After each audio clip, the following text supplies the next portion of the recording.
Hi friends, welcome to सरकारी बाबू YouTube channel. बार के final selected candidate हैं जो कि कैटेगरी 2 के अंदर में आते हैं, जैसे फिटर, टर्नर, मशीनिस्ट। तो सभी के लिए एक गुड न्यूज़ है जो कि बार के द्वारा दिया गया है। और आप लोग देख सकते हैं कि मुझे एक मेल आया है और जितने भी सिलेक्टेड कैंडिडेट हैं उन्हें भी धीरे धीरे मेल आना स्टार्ट हो गया है। ठीक है, ये मेल जो है कल से स्टार्ट हुआ है, लगभग 12-1 बजे के बाद का। ठीक है, क्योंकि मुझे जब ये मेल आया था तो मैंने अपने दोस्तों से कांटेक्ट किया तो उनके पास ये मेल नहीं गया था। तो बाद में धीरे धीरे पता चला कि सभी के पास आने लगे। और ठीक है, और मैं बता दूं इस मेल के द्वारा क्या क्या दिया गया है और इसका रिप्लाई आपको कैसे देना है। मैम से मेरा बात हुआ, क्योंकि एक दिन रिप्लाई देने में मैंने लेट कर दिया था, तो उधर से आज कॉल आया। और उस कॉल के दौरान जितने भी आपके सारे क्वेश्चंस किए जा रहे थे मुझे कमेंट के द्वारा, आपका ओबीसी के रिगार्डिंग कि क्या क्या ओबीसी में लेके जाना है, कैसा मतलब उसका फॉर्मेट रहेगा, ओबीसी वाला रहेगा या ओल्ड वाला है, 2023 से पहले मेरा अगर नहीं है 2024 में है तो क्या उसे वैलिड माना जाएगा या रिजेक्ट कर दिया जाएगा, या बहुत सारे क्वेश्चंस है। देख सकते हैं मैंने क्वेश्चंस को भी लिखा है, क्योंकि मैंने रिकॉर्डिंग भी उनका द्वारा जो बोला जा रहा था किया। और मैम से मैंने बताया कि मैम आपका जो ये हम लोग का जो कन्वर्सेशन मैं रिकॉर्डिंग कर रहा हूँ। मैम ने हंसते हुए बोला कि नहीं, ऐसा नहीं कीजिए, आपको पूछ लेना चाहिए रिकॉर्डिंग करने से पहले, और इस रिकॉर्डिंग को शेयर नहीं करना है, आप पर्सनल यूज़ कर सकते हैं। तो मैम से मैंने बोला कि बहुत सारे लोगों का डाउट आ रहा है मैम। तो उन्होंने खुद से बोला कि ये देखिए मैं भी चाह रहा हूँ कि मैं भी चाह रही हूँ कि सभी के साथ कांटेक्ट करना। जैसे 2-4 लोगों का नाम भी बताया मैं उन्होंने उन्होंने बोला कि जैसे कि मैं सौरभ चौहान और नरसिंह के पास, सिद्धार्थ के पास, कृष्णकांत के पास कांटेक्ट करने की कोशिश की है, तो उनसे कांटेक्ट नहीं हो पा रही है। इसलिए मैं आपसे बोल रही हूँ कि जितने आपके दोस्त यार सर्कल में हैं उन सभी को बोल दीजिएगा। एक मैम ने मोबाइल नंबर दिया कि इन नंबर पे 2 नंबर दिया है, इस दोनों नंबर से वो लोग कांटेक्ट करके अपने जितने भी पर्सनल डाउट हैं उन सभी चीज़ों को क्लियर कर लेंगे, कोई भी दिक्कत नहीं होने वाली है। और मेरे उन्होंने अपने बॉस का भी नंबर दिया है, तो मैं उन्होंने बोला कि उस नंबर से भी आप लोग बात कर सकते हैं। तो बहुत सारे क्वेश्चंस है, और इस मेल के द्वारा एग्जैक्टली क्या बताया गया है और क्या इसका रिप्लाई देना है, क्या कहा जा रहा है इस मेल में, इस मेल को पहले समझ लेते हैं। ठीक है, बाकी सारे पॉइंट को भी हम लोग चर्चा करने वाले हैं। इस मेल को आप लोग देख सकते हैं, यस्टरडे के टाइम में पूछा गया, यानी कि 5 दिसंबर 2024 के टाइम में ये मेल आया था मुझे। और इस मेल में जो भी चीज़ें कहा जा रहा है इसको मैं ट्रांसलेट कर लिया हूँ, और ट्रांसलेट कर लिया ताकि आपको पढ़ करके बताने में किसी भी प्रकार की दिक्कत नहीं हो। ठीक है, और आप लोग देख सकते हैं इसका रिप्लाई किस तरह से देना है। लास्ट में आपको रिप्लाई के में ये 3 ऑप्शन आ रहे होंगे और किसी किसी का ये ऑप्शन नहीं आ रहा है। ठीक है, तो जिनको ये ऑप्शन आना है तो इन तीनों में से किस से सिलेक्ट करके आपको रिप्लाई देना है या अलग से कुछ लिखना है, तो उन सभी चीज़ों को मैं बता रहा हूँ। पहले इस मेल को अच्छे से समझ लेते हैं क्या कहा गया है। कहा गया है कि विज्ञापन संख्या जैसे 3/2024 है आपका, मतलब एडवर्टाइजमेंट नंबर। और इसके संदर्भ में कैटेगरी 2 प्रशिक्षुक जो है, ट्रेनिंग है, इनके पद के लिए आपको चयन के संदर्भ में, मतलब आप सिलेक्टेड हैं उनके संदर्भ में ये आपको बताया जा रहा है।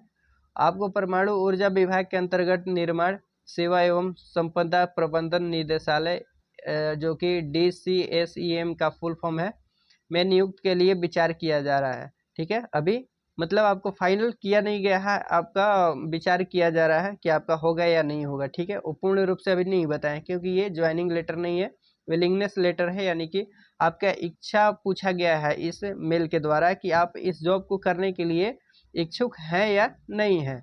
तो इसलिए आपसे अनुरोध है कि आप DCSEM में नियुक्त के लिए विचार किए जाने के लिए इच्छा जल्द से जल्द इस ईमेल के द्वारा बताएं।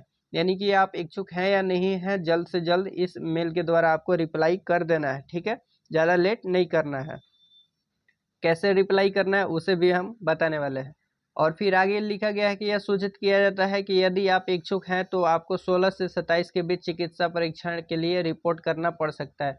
यानी टाइम भी उन्होंने बता दिया है, एग्जैक्ट तो नहीं बताया है। और एग्जैक्ट मेल के द्वारा आपको सभी को मैं बता रहा हूँ कि मंडे या ट्यूसडे को मेल आ जाएगा कि आपका किस डेट को मेडिकल होने वाला है, और उसी के टाइम आपका ज्वाइनिंग भी हो जाएगा। ठीक है, क्योंकि ये चीज़ मैं खुद से नहीं बोल रहा हूँ, ये मैम ने बोला है मंडे या ट्यूसडे को मेल आपको आना ही है, आना है। तो और उसका डेट जो है या मतलब मंडे या ट्यूसडे को आपको पता चल जाएगा कि किस डेट का आपका मेडिकल टेस्ट होने वाला है, आप ज्वाइन किस दिन करेंगे, जो कि 16 और 27 के बीच आपका डेट पड़ने वाला है। 16 से लेकर 27 के बीच में किसी भी दिन हो सकता है। ठीक है, सटीक तिथि बाद में सूचित किया जाएगा।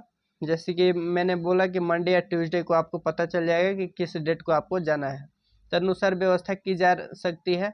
आवास प्रदान नहीं किया जाएगा, यानी कि आपको एकोमोडेशन की व्यवस्था, वहाँ रहने की व्यवस्था नहीं प्रदान की जाएगी। ठीक है, तो ऐसा भी कर सकते हैं वो लोग कि मेडिकल टेस्ट करा करके आपको घर भेज दें और बाद में आपका ज्वाइनिंग लेटर भेजा जाए मेल के द्वारा या पोस्ट स्पीड पोस्ट के द्वारा, और फिर बाद में आपको ज्वाइन करना पड़ सकता है। ठीक है, तो ऐसा नहीं सोचना है कि हम जब जा रहे हैं मेडिकल टेस्ट के लिए और क्या क्या डॉक्यूमेंट लेके जाना है उससे भी मैं बताऊंगा, तो लेकर के जाना है तो मैं उस दिन ज्वाइन ही कर लूँगा, ये श्योर नहीं किया गया है। और इस इनका श्योर मैं कर लूँगा। और जो आपका बॉन्ड से रिलेटेड भी क्वेश्चंस आ रहे हैं उन सभी का रिप्लाई मैं वीडियो के थ्रू देने वाला हूँ।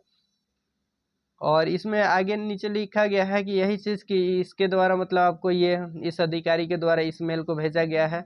और इसमें और भी चीज़ें लिखा गया है, जैसे कि ईमेल में विशेष और गोपनीय जानकारी है जो केवल प्राप्तकर्ताओं के उपयोग के लिए है। यदि आप नामित प्राप्तकर्ता नहीं है, जैसे कि आप का नाम शॉर्टलिस्टेड नहीं किया गया है और उनके द्वारा गलती से मेल अगर चला गया है, तो आपके इस ईमेल को प्रसारित या वितरित करने की अनुमति नहीं दी जाती है। यहाँ इस तरह से लिखा हुआ था, इसलिए आप इस मेल को हटा दें। ठीक है, ईमेल ट्रांसमिशन सुरक्षित या त्रुटि के होने की गारंटी नहीं दी जा सकती है, क्योंकि यह जानकारी को गोपनीय रखा जा सकता है। इस तरह से यहाँ लिखा हुआ था। ठीक है, तो मेल को आपने समझ लिया क्या क्या दिया गया है, कि आपको बताया गया है कि 16 से 27 के बीच में आपका किसी डेट में मतलब आपको मेडिकल के लिए जाया जा सकता है, बुलाया जा सकता है। और इसका श्योर डेट आपको मंडे या ट्यूसडे को, मतलब इसी मंडे या ट्यूसडे को पता चल जाएगा। और आते हैं आप क्वेश्चन पे हम लोग, कि क्या क्या मैंने क्वेश्चन पूछा जो आपके द्वारा पूछा जा रहा था और इसका आंसर क्या आया है। क्वेश्चन फर्स्ट है, उन्होंने कॉल किया, बोला कि मैं डीसी एसीएम के द्वारा बोल रही हूँ, क्या आप प्रकाश कुमार बोल रहे हैं? तो यस मैंने करके जवाब दिया। और फिर बातचीत कुछ हुई, तब जाकर मैंने कुछ टाइम बाद रिकॉर्डिंग स्टार्ट किया था। तो उन्होंने मेरा फर्स्ट क्वेश्चन ये था कि मैम जो उसमें मेल के नीचे में लिखा हुआ है रिप्लाई, तो उसमें रिप्लाई के लिए क्या लिखना है? ठीक है, मेरा फर्स्ट क्वेश्चन था। तो उसमें रिप्लाई के लिए देखिए ध्यान दीजिए, और आपको मीनिंग मिस्टेक नहीं होनी चाहिए। आपको रिप्लाई सेक्शन में लिखना है I am willing to join as category 2, मैं कैटेगरी 2 में ज्वाइन करने के लिए इच्छुक हूँ, इसका हिंदी होगा।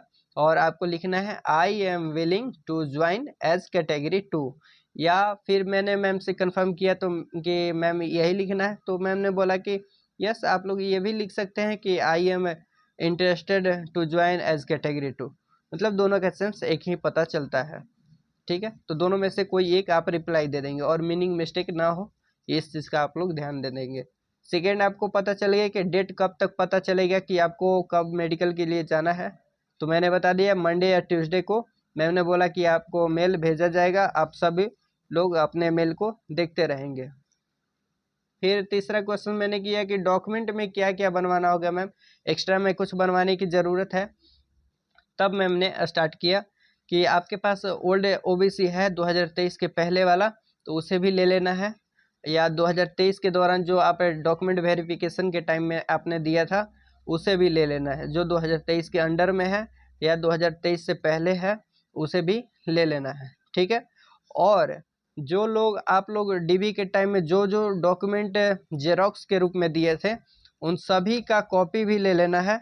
ठीक है, कितना कितना कॉपी लेना है आपको मेल के द्वारा बताया जाएगा, और कौन कौन से फॉर्मेट को फिर से फिलअप करके या जो ऑफिसर के द्वारा साइन मोहर करा करके लेके जाना है, उसका भी मुझे मेल आया था जब मैंने रिप्लाई किया था, तो उसे भी मैं बता देता हूँ कौन कितने सारे लेटर भेजे गए थे।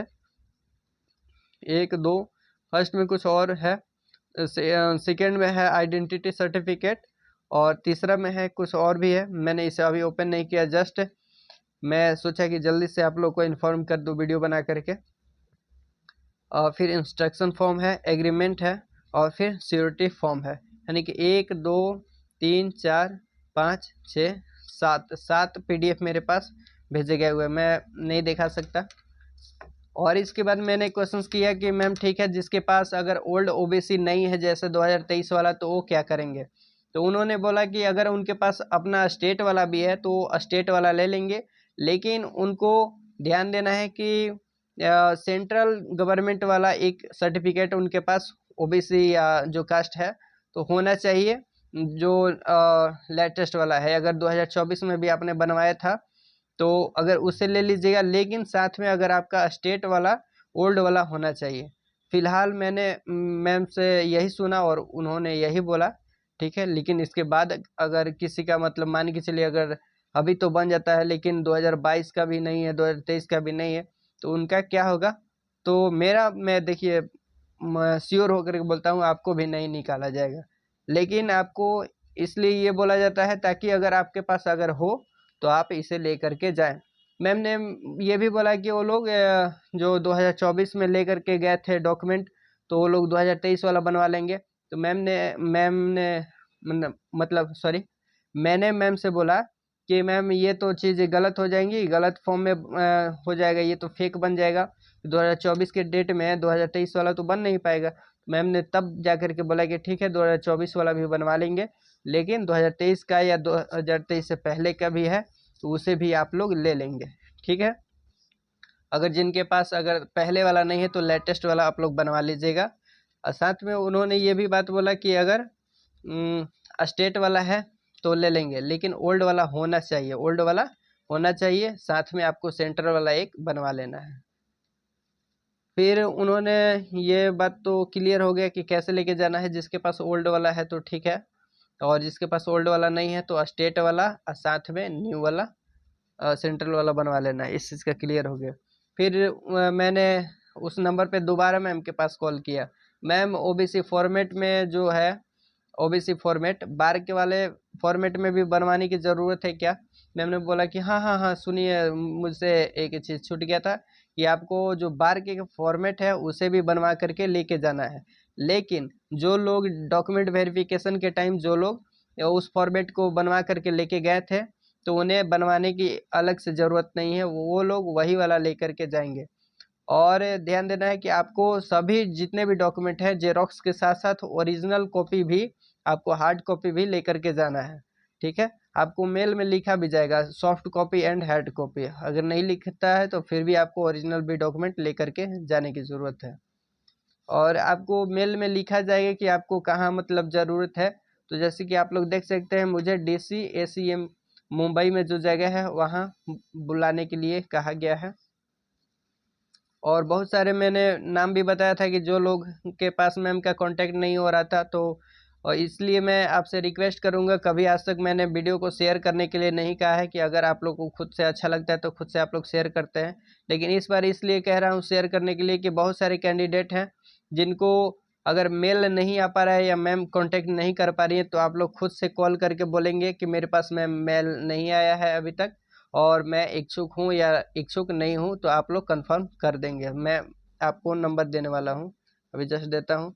फिर लास्ट में मेरा बात मैम से यही हुआ कि बॉन्ड पर क्या होगा मैम, तो मैम ने बोला कि ठीक है बॉन्ड पर आपको कंफर्म करके मैं आपको बता देती हूँ। तो ये सारी चीज़ें बात हुआ।